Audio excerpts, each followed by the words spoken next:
So hello friends, express planning की new video में फिर से आपको स्वागत है। और जहां पर आज हमने जानना है कि बीबीए क्या होता है। यदि आप ग्रेजुएशन करना चाहते हो तो आपके पास एक करियर ऑप्शन और रहता है कि आप बीबीए की डिग्री ले सकते हो। तो आज की वीडियो में हम इसी के बारे में पूरा डिस्कस करने वाले हैं, जहां पर आज के हमारे मेन पॉइंट्स रहेंगे कि बीबीए क्या होता है, बीबीए का पूरा नाम क्या होता है, यदि आप बीबीए को करना चाहते हो तो यहाँ पर आपकी क्या क्वालिफिकेशन होनी चाहिए, और साथ ही बीबीए का फीस स्ट्रक्चर क्या होता है, आप बीबीए में एडमिशन कैसे ले सकते हो, बीबीए का सिलेबस क्या होता है और कौन कौन से प्रोफाइल पे आप इसकी जॉब कर सकते हो, साथ ही बीबीए के बाद आप क्या क्या कर सकते हो। इन सभी पॉइंट्स पे हम डिटेल में जानने वाले हैं, तो इस वीडियो को एंड तक जरूर देखना और इस वीडियो का एक भी पार्ट मिस मत करना, क्योंकि आज की वीडियो आपके लिए बहुत ही इंपॉर्टेंट होने वाली है। तो वीडियो को स्टार्ट करने से पहले यदि आप इस चैनल पे नए हो तो प्लीज चैनल को सब्सक्राइब करें, क्योंकि सपोर्ट टाइम पे आपका भाई आपको हमेशा सपोर्ट करते रहता है। तो मेक श्योर करें कि आप चैनल को सब्सक्राइब करें और साथ ही साथ बेल आइकन के साथ ऑल नोटिफिकेशन को क्लिक जरूर करें, ताकि सपोर्ट टाइम की आने वाली वीडियो आपसे कोई भी छूट ना पाए। तो चलो आपका बिना टाइम वेस्ट के वीडियो को स्टार्ट करते हैं और बीबीए के बारे में स्टेप बाय स्टेप पूरी इन्फॉर्मेशन लेते हैं।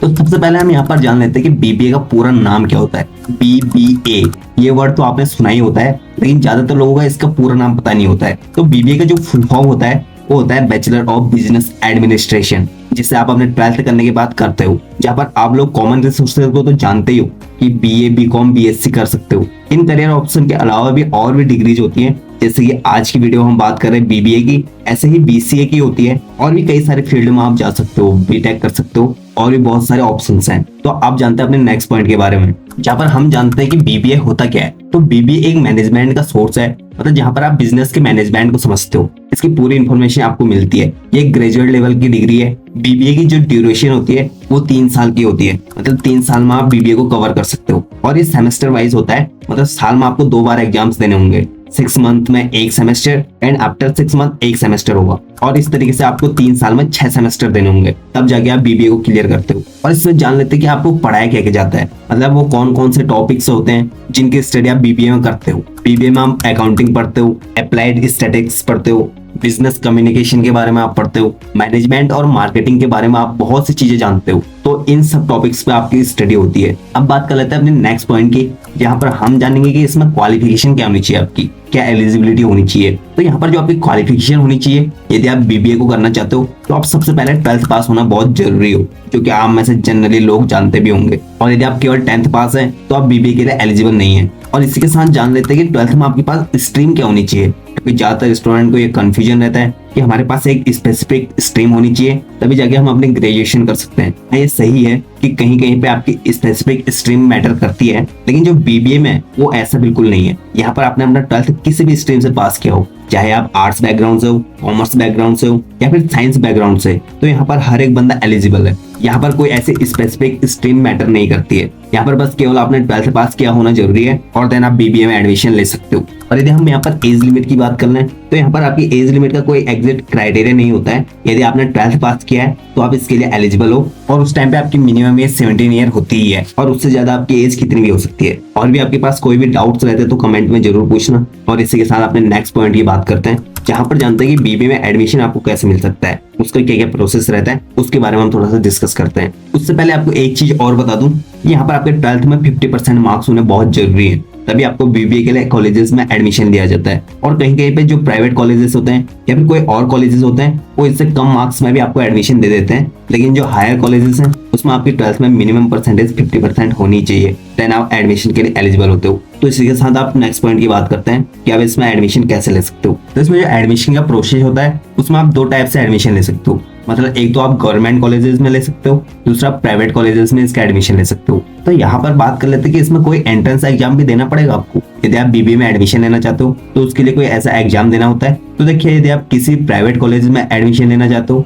उसमें आपको कोई भी ऐसा एंट्रेंस एग्जाम नहीं देना होता है। और यदि वहीं दूसरी ओर हम बात करें गवर्नमेंट कॉलेजेस की, तो यहाँ पर आपको एंट्रेंस एग्जाम देना होता है। और गवर्नमेंट कॉलेजेस में एडमिशन लेने के लिए कौन कौन से आपको एंट्रेंस एग्जाम देने होते हैं उसके बारे में हम थोड़ा सा डिस्कस करते हैं। देखिए, यहाँ पर जो आपको एंट्रेंस एग्जाम देने होते हैं वो कुछ स्टेप्स होते हैं, जैसे सिम्बियोसिस एंट्रेंस टेस्ट, जिसे हम एसईटी भी कहते हैं। दूसरा Indraprastha university common entrance test, जिसे हम शॉर्ट फॉर्म में IPU CET कहते हैं। तीसरा integrated programme in management aptitude जिसे हम IPMAT कहते हैं एंड IPM एप्टीट्यूड टेस्ट। इसी के साथ Delhi university joint admission test मतलब ड्यू जेट का। इस टाइप से आप बहुत से एंट्रेंस टेस्ट देकर आप गवर्नमेंट कॉलेजेस में BBA में एडमिशन ले सकते हो। और इसके बाद कई कॉलेजेस में आपका ग्रुप डिस्कशन होता है और इसी के साथ इंटरव्यू वगैरह होता है, देन आपको एडमिशन दिया जाता है। इसी के साथ हम अपने नेक्स्ट पॉइंट की बात कर लेते हैं कि यदि आप BBA में एडमिशन लेते हो तो यहाँ पर आपकी फीस क्या क्या होती है, क्योंकि बहुत सारे स्टूडेंट को फीस को भी जानना इसलिए जरूरी होता है क्योंकि ज्यादातर स्टूडेंट की फाइनेंशियल प्रॉब्लम होती है। तो उनकी नॉलेज के लिए हम एक आइडिया दे देते हैं। तो देखिए, यदि आप गवर्नमेंट कॉलेजेस में एडमिशन लेते हो,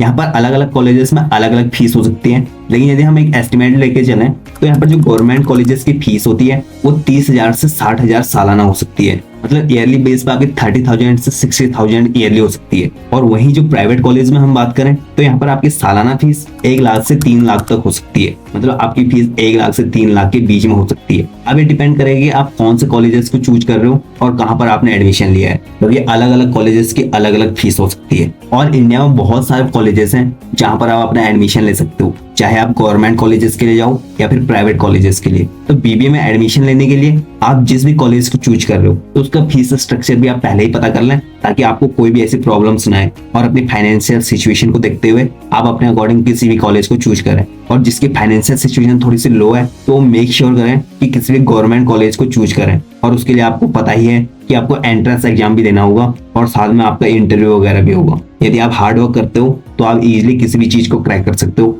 और अपने हर एक ड्रीम को कंप्लीट कर सकते हो। तो यदि हम बात करें यहाँ पर BBA का सिलेबस क्या होता है, यदि आप BBA में एडमिशन लेना चाहते हो तो उससे पहले ये जानना तो जरूरी है। तो जो BBA का सिलेबस होता है वो कुछ इस टाइप से होता है जिसमें आपके बहुत सारे सब्जेक्ट होते हैं, जिसमें आप बिजनेस ऑर्गेनाइजेशन की स्टडी करते हो, बिजनेस कम्युनिकेशन की, फंडामेंटल्स ऑफ अकाउंटिंग की, बिजनेस मैथमेटिक्स की, मैनेजमेंट कॉन्सेप्ट एंड प्रैक्टिसेस की, ऑर्गेनाइजेशन बिहेवियर की, मैनेजमेंट अकाउंटिंग की, बिजनेस एनवायरनमेंट की, बिजनेस स्टैटिक्स और मार्केटिंग मैनेजमेंट जैसे बहुत से सब्जेक्ट की आप यहाँ पर स्टडी करते हो। तो यहाँ पर कुल मिलाकर आपको बिजनेस से रिलेटेड पूरा पढ़ाया जाता है और अपने फ्यूचर में आप बिजनेस को मैनेज करना सीखते हो। तो कुछ इस टाइप से BBA का सिलेबस होता है। और इसी के साथ हम ये भी बात कर लेते हैं कि आप BBA में जॉब कहाँ कहाँ कर सकते हो और कौन कौन से आपको यहाँ पर प्रोफाइल मिल सकती है। तो BBA के बाद आपके पास गवर्नमेंट सेक्टर भी अवेलेबल है, साथ ही प्राइवेट सेक्टर तो अवेलेबल होते ही है। दोनों सेक्टर में आप यहाँ पर जॉब कर सकते हो। और यदि हम बात करें कि यहाँ पर क्या क्या प्रोफाइल आपको मिलती है, तो यहाँ पर जो आपको प्रोफाइल मिलती है वो फाइनेंस मैनेजर की मिल सकती है, रिसर्च एनालिस्ट की मिल सकती है,